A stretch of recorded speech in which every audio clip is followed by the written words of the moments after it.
point that I have not raised before this committee, or raised, I don't think, as effectively as I should have been in the time I've been in this Congress.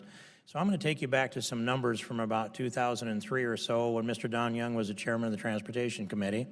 And I put it together, that a pie chart of what happened with our road use, we call it road use tax dollar, or user fee is a happier term to use, and I support that.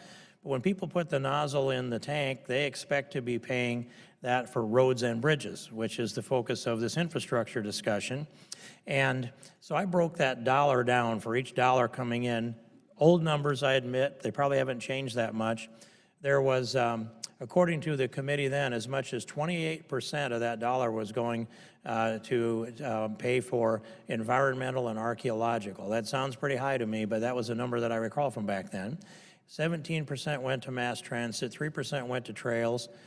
You know that I've been one who has worked diligently to repeal Davis-Bacon. That might be our disagreement point, Mr. Chairman, but that's about 20% by our numbers. Now this pie chart, when you look at it in your mind's eye, leaves only 1/3 of each dollar that goes actually to roads and bridges. And we're paying for the balance of this out of the general fund and going into debt.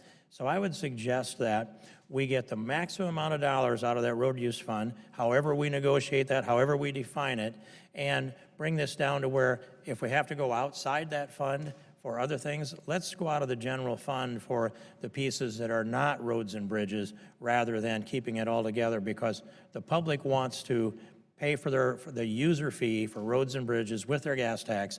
I'd ask, let's change that formula.